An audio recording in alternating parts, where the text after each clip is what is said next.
Hello viewers, welcome back to my channel. Recent আমি জাওয়েদ হাবিব থেকে আমার হেয়ার কাট করিয়েছি। আজকে তোমাদের সাথে আমি তার কিছু এক্সপিরিয়েন্স শেয়ার করতে চলেছি। আমি গিয়েছিলাম সিঙ্গুর জাওয়েদ হাবিবে। এটা হচ্ছে সিঙ্গুর নতুন বাজার গৌতম সিনেমা হলে। 1 সেপ্টেম্বর ছিল জাওয়েদ হাবিবের অ্যানিভার্সারি ডে। তো এই দিন সমস্ত সার্ভিসের উপর ছিল 50% অফ। আমি আগের ইয়ারও আমার হেয়ার কাট করার জন্য এখানে গিয়েছিলাম আর জাস্ট এদের ফ্যান হয়ে গিয়েছি। এই দাদা হচ্ছে এই শপের অনার এবং এই দাদার বিহেভিয়ারও খুব ভালো। তাছাড়াও এখানকার প্রত্যেকটা স্টাফ ভীষণ ভালো, খুব ভালো ব্যবহার করে, কখনো কোনো রুড বিহেভিয়ার করে। যেহেতু ছিল অ্যানিভার্সারি ডে, তাই পুরো স্যালনটা ভীষণ ভাবে সুন্দর করে বেলুন দিয়ে সাজানো হয়েছিল। তোমরা এবার ভাবতে পারো 50% অফ চলছে, স্যালন এতটা ফাঁকা। আমি না, বাস সেদিন প্রচন্ড ভিড় ছিল। এটা হচ্ছে আমার রাত 11:30টার সময় নেওয়া ভিডিও ক্লিপ। এদিন এতটা পরিমাণে ভিড় ছিল, রাত 11:30টার সময়ও হেয়ার স্মুথনিং এবং হেয়ারের আরো ট্রিটমেন্ট চলছিল। প্রায় সমস্ত রকম সার্ভিসের জন্য এখানে অনেকগুলো পার্ট করে সেকশন রয়েছে। এই যে এই সেকশনটায় পেডিকিওর, ম্যানিকিওর এবং হেয়ার ওয়াশ করা হয়। এছাড়াও হেয়ার ওয়াশের আরো দুটো সেকশন রয়েছে। ছাড়াও এখানে রিজনেবল প্রাইসে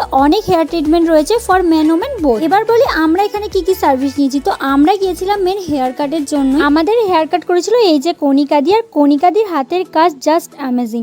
আমি 1 ইয়ার আগে হেয়ার কাট করেছিলাম। আমার হেয়ারটা এত সুন্দর ছিল, আমাকে স্টিল 1 ইয়ার কোনো রকম কাট করাতে হয়। এর মানে কিন্তু এটা না যে বাকি হেয়ার স্টাইলিস্টরা ভালো না, প্রত্যেকেই দারুণ। কারণ আমার আর বোনের কণিকাদি হেয়ার কাট করলেও বাকি আমার মা এবং ছোট বোনের কিন্তু অন্য একটা দাদা হেয়ার কাট করেছিল, তিনিও কিন্তু খুব ভালো হেয়ার কাট করেছেন। বোনের একটু তাড়াতাড়ি থাকায় বোন এখানে প্রথমে হেয়ার কাট করে নিয়েছিল, আর বোনের হেয়ার কাটটাও দারুণ হয়েছিল, কিন্তু শেষে আমার কোনো ভিডিও ক্লিপ নেওয়া হয়নি। এরপর শুরু হয়েছিল আমার হেয়ার কাট। তো এবার আমি হেয়ার কাটের প্রসেসটা বলে দিই।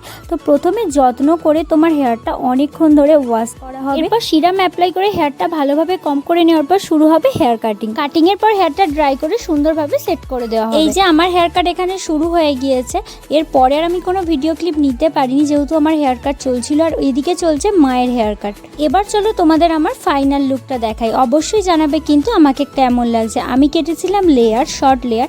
আমার তো দারুণ পছন্দ হয়েছিল, নিজেকে তো আমি চিনতেই পারছিলাম না। শপের অন্যান্য কাস্টমাররাও বলছিল আমাকে নাকি দারুণ দেখতে লাগছে। আর এই যে মায়েরও হেয়ার কাট কমপ্লিট। এবার শুরু হয়ে গেছিল সোনায়ের হেয়ার। তোমরা যদি এখানে যেতে চাও, আমি স্ক্রিনে নাম্বার দিলাম, এই নাম্বারে কল করে আগে থেকে একটা অ্যাপয়েন্টমেন্ট নিয়ে রেখো। কারণ এখন বুঝতেই পারছো ফেস্টিভ সিজন, তো ভীষণ পরিমাণে ভিড় হয়। আমরাও সেদিন আগে থেকে অ্যাপয়েন্টমেন্ট নিয়ে তারপরই গিয়েছিলাম। এছাড়াও আমি ফুল লোকেশন ডেসক্রিপশনে দিয়ে দিলাম, অবশ্যই চেক করে নিও। এখানের একটা জিনিস আমার ভীষণ ভালো লাগে, এত ভিড় হওয়া সত্ত্বেও একটা কাস্টমারের তার ট্রিটমেন্ট বা তার হেয়ার কাটের জন্য যতটা টাইম দরকার তাকে ততটা টাইমই দেওয়া হয়। ভিড়ের জন্য কোনো কাস্টমারকে তাড়াহুড়ো করে ছেড়ে দেওয়া হয় না, যার জন্য যতটা টাইম দরকার তাকে ততটা টাইমই দেওয়া হয়। সোনার হেয়ার কাট করেছিল এই দাদাটার, ভীষণ সুন্দর করেছিল। তোমাদের কেমন লাগলো অবশ্যই কমেন্টে আমাকে জানাবে। আমাদের তো হেয়ার কাট কমপ্লিট, আর এখন চলছে দুর্গাপূজার অফার। সমস্ত সার্ভিসে পাবে 30% অফ। তো তোমরা অবশ্যই একবার এখানে ভিজিট করো। আমি 100% শিওর হয়ে বলতে পারি এনাদের সার্ভিসে তোমরা কখনোই ডিসঅ্যাপয়েন্ট হবে না। শেষে তো এটা বলতেই হয়, জাভেদ হাবিবের পুরো টিমকে অসংখ্য ধন্যবাদ আমাদের প্রত্যেককে এত সুন্দর একটা হেয়ার কাট দেওয়ার জন্য। আজ এতটাই, দেখা হচ্ছে খুব তাড়াতাড়ি নতুন একটা ভিডিও। টাটা।